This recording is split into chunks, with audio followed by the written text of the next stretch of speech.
come to the right spot. It's another edition of Lewis at Large. 60 minutes of smart talk radio is in your future, with guests from all walks of life and all points of view. And now, with this week's edition of Lewis at Large, here's your host, Warner Lewis. Well, welcome everybody to this segment of Lewis at Large. Yours truly, Warner Lewis. And of course, that means Smart Talk Radio is in your future. And this segment going to be an interesting one. We're going to be talking about you and your home and the world of home finance, in particular, by one of America's go-to mortgage and real estate experts. She's been in the media quite a bit, and she's also considered a breath of fresh air by her clients. She's a 37-year veteran of the mortgage industry. She's also an author, a coach, and a speaker. Her name, Karen Simpson Hankins, and she is undeniably your trusted advocate in home finance. With that as a background, Karen, how are you, my friend? Oh, fine, thanks. I'm glad to be here. Good. Well, we're very happy to have you. The housing market, so to speak, by many considered, as of this date anyway, to be certainly on the rebound, and I guess it's a matter of degree of whether you consider it's healthy or not. But let's do this. Give our Lewis at Large listeners a little bit more background about you and how you got into this industry in general. Well, I mean, I've kind of always been a numbers girl, but when I got out of high school, I got into college. I had a scholarship to be an accountant, and I decided about in my first year that this was just too dry and wasn't the right fit for me. And I accidentally walked into a bank one day and was interviewing for a job, trying to figure out what I wanted to do. And the gal behind the desk says, "Oh, well, you'd be really good at this."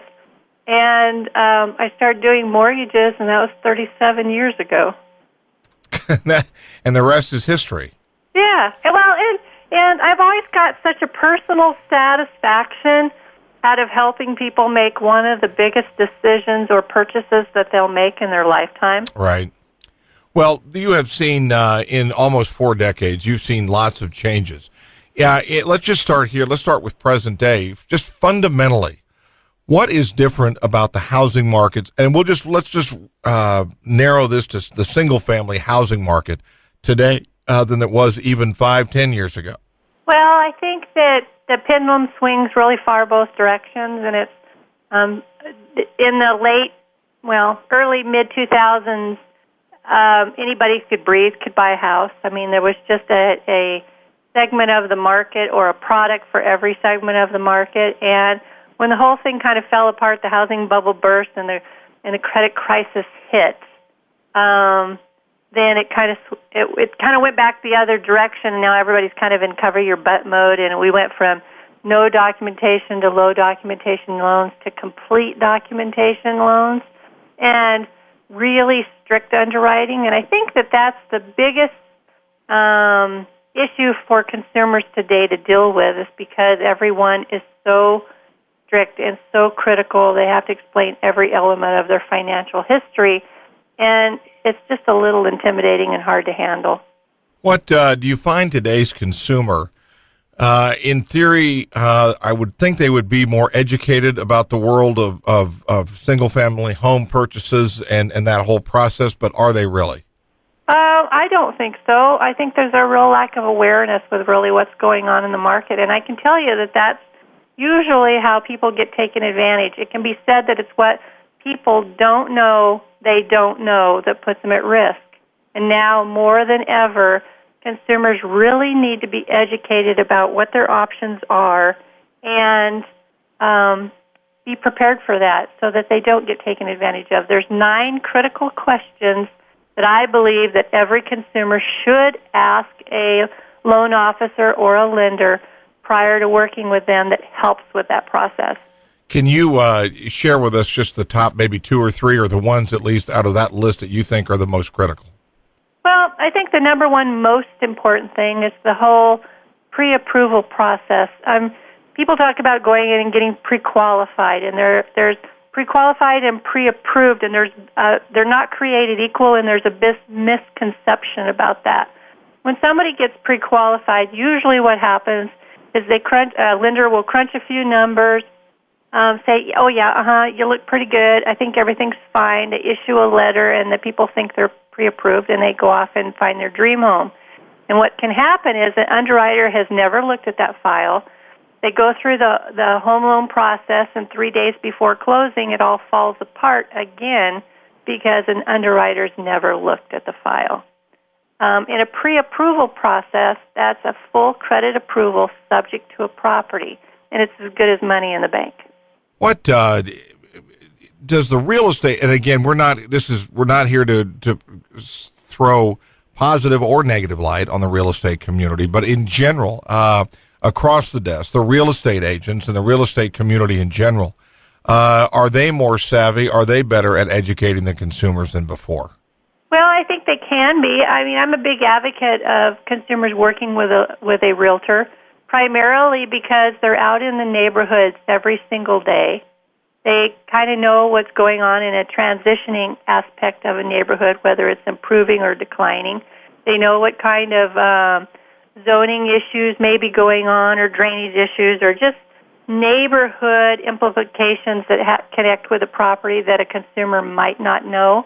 And then also, they can really help with the whole inspection process, and as well as just completing all the documents. I know here in Oregon, a standard sales agreement's 10 pages long, and then you've got a multiple of addendums that go along with that. So they can really help with that whole bargaining process. I mean, a loan officer can even help with that whole bargaining process as well by providing you with a custom-fit loan approval letter. Well, you have a recently released work called "Conquer Your Closing: Insider Secrets for Today's Savvy Homebuyers." I'm curious, as you put this together, that the subject is so vast, and everybody's mortgage obviously is a unique experience. Was it tough for you to edit and leave stuff on the cutting room floor, so to speak?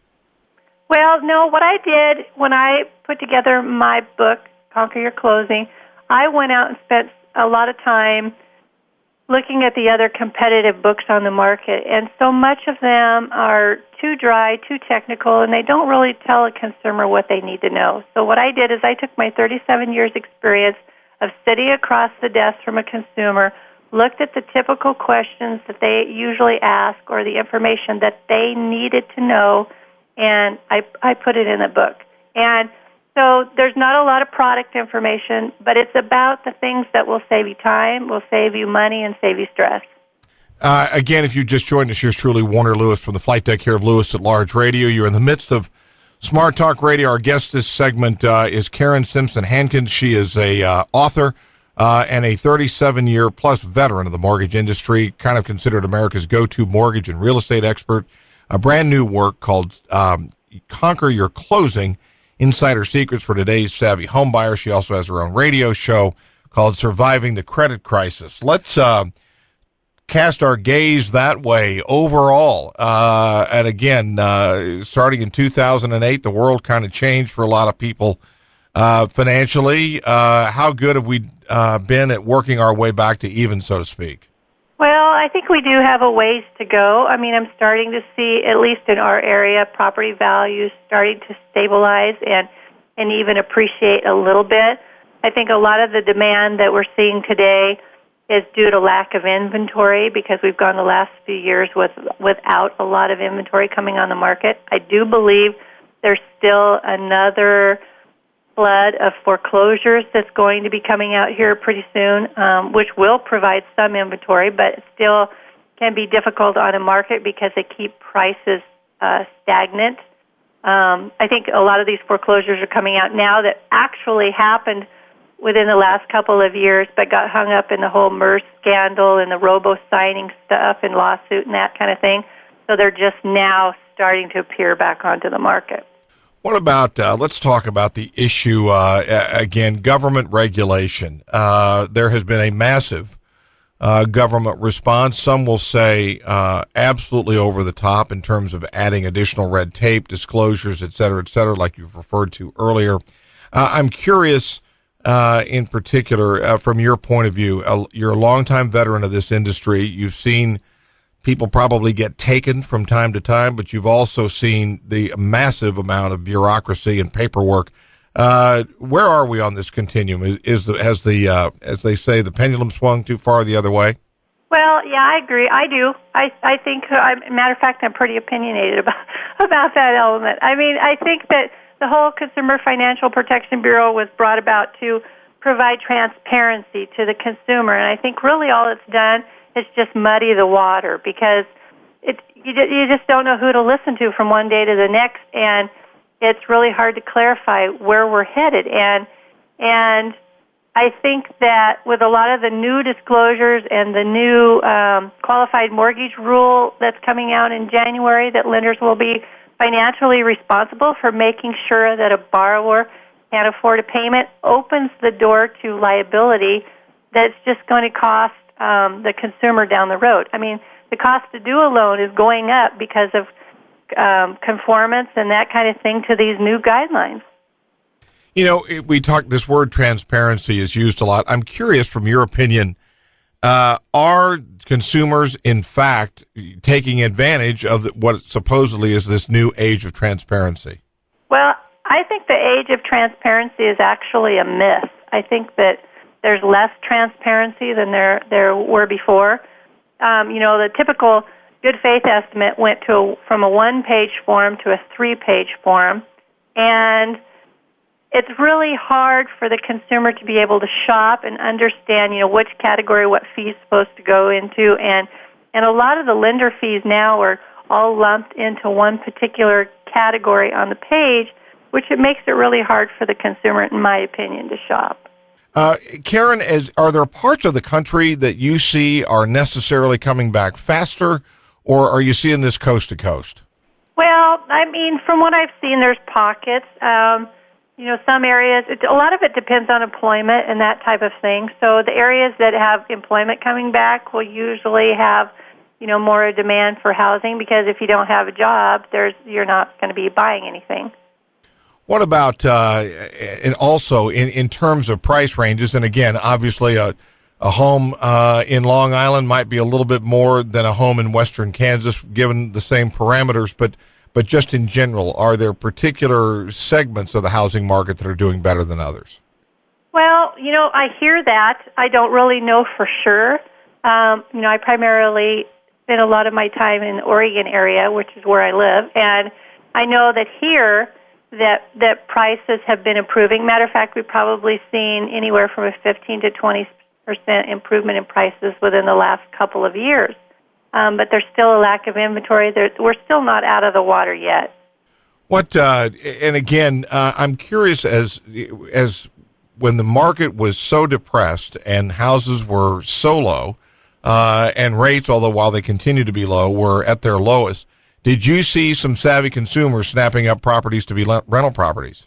Yeah, I think there's a lot of that going on, and I think that's kind of putting a little bit of a false demand on the market, is that there is a lot of investment properties being purchased, which may or may not be good for the economy down the road. Well, let's focus again on your most recent work called Conquer Your Closing Insider Secrets for Today's Savvy Home Buyer. I am curious as to, when you talk to people, you mentioned earlier you felt they were sort of more confused than ever because of the red tape. What are a couple other things? If I'm a first-time home buyer, regardless of my age, and I'm putting my toe into this water, what's sort of one of the first things I need to do? What do I need to be aware of, and what's my big picture look? Well, I personally believe that you need to do quite a bit of research about interviewing a lender. You can't just walk into your local bank where you have your checking account and take the one-size-fits-all 30-year fixed-rate mortgage. I think that it's important. I have always custom fit the mortgage to my client's individual situation. I call it the best fit mortgage process. And I think there's just a lot to it. But I also believe that interviewing your lender or your individual loan officer is extremely important, because there's all levels of experience within an institution. And you want to work with someone that's going to be the right fit for you, has adequate knowledge, and knows more about the market than just looking at a rate sheet. And I believe that 80% of your success in this whole home buying experience, as far as stress, money, the whole element, is tied to the using or picking the right loan officer. Well, and there's no question that there's a lot of advice, and curious as to yours, as to what consumers should also be doing when they look, for example, at their own financial situation going into this process. What can they do to best increase their chances of approval? Well, I think that the very first thing that is to determine a budget, to know without any concern what it is they qualify for. I can't tell you how many times that someone's come in to get pre-approved and I've asked them, how much are you looking for? What do you want to spend? What kind of payment do you feel comfortable with? And they kind of sit there with a blank stare and say something like, well, that's what I thought you were going to tell me. And I don't believe that consumers actually realize that a lender can't tell you what you can afford. They will tell you what a lender is willing to lend you, which is usually going to be the absolute maximum that you can qualify for. But that doesn't mean that's what you can afford, because we have no idea what your personal expenses are or your spending habits.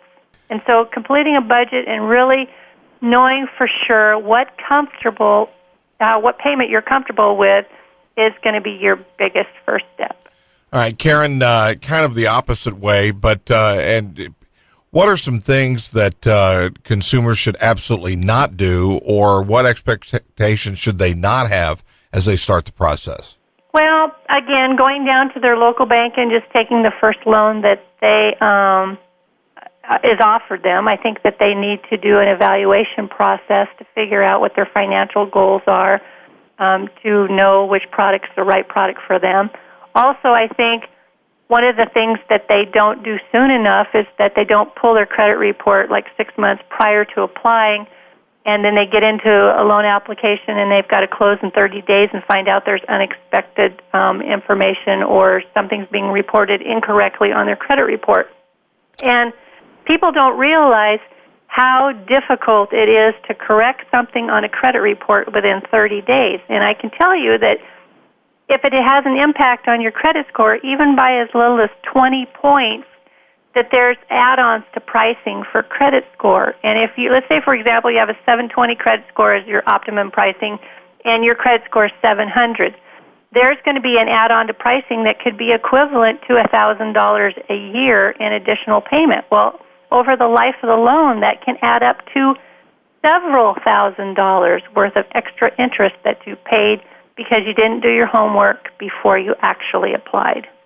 What about another subject that has come up on the radar screen for maybe the first time in many decades is maybe home ownership is not necessarily the right economic choice for a certain group of people, and that renting is, in fact, not a bad thing. Do you, let me toss that out there. I'd like to hear your take on that. Well, there's 2 points I think that you have to factor in. One depends upon if you're going to be living in a particular place for a long period of time. You know, if you're in a job situation where you know you're going to get transferred in a couple of years, then purchasing a property may not be your best option. Because I believe that real estate is a long-term investment. The other thing to think about is just, are you willing to do the necessary maintenance and repairs and upkeep to protect that investment? So many times I see people spend every dime they've got to get into a home, and there's no money left over for maintenance and upkeep and repairs. And it can be expensive owning a home, and you need to factor that into that whole budget process. What about, and we'll go to the other end of the spectrum, the person looking at the second home, the vacation home or the retirement home that they're going to use maybe at a lake somewhere, in the mountains, or at the beach somewhere. Are you seeing more and more of that? Well, I've done, especially in our area, which is kind of an outdoor community, we do a lot of vacation homes here, and they can be a wonderful product and can have pricing similar to that of a residential owner-occupied product. The big factor is that you need to be able to afford 2 house payments and not rely upon rental income when you're not there, because a lender will not consider it a vacation home if there's any kind of rental income involved, whether it's in a rental pool or whether it's rented short term. It's considered an investment property and not a second home. Right. Well, we have been talking with one of America's true mortgage experts. Her name is Karen Simpson Hankins, and she has also a new workout called Conquer Your Closing Insider Secrets for Today's Savvy Home Buyers. It is getting rave reviews. It is a very frank guide and a step-by-step through the entire home buying process. She's been doing this almost 4 decades. Boy, you certainly don't sound... but you're still 29, right? Yeah, I used to tell people I started when I was 6. Okay. But it's not quite as funny as it used to be. Well, Karen, thank you for being on today. I know that this home buying process is certainly much more confusing and daunting and maybe intimidating than it was, again, even 5 years ago. Some of it for the better, some of it probably absolutely not. But anyway, first of all, how can people get a copy of the book? And secondly, if they want some more advice from you or find out some more information from you, what can they do? Well, the book also comes with a companion workbook, and the workbook is full of all kinds of forms that you need to calculate a budget and to interview a lender, to interview a realtor, to go through the house hunting features list, that kind of thing. So all the forms that you need to have a positive home experience is included in that workbook, and they both are available on my website at www.KarenSimpsonHankins.com, or they're also available on Amazon and anywhere books are sold. All right. Well, again, thank you so much for being a part of the show. Best of luck to you. Have a great rest of the summer, and would like to have you back on again. Oh, thank you. I've really enjoyed it. You bet. We will be back with more right after this on Lewis at Large.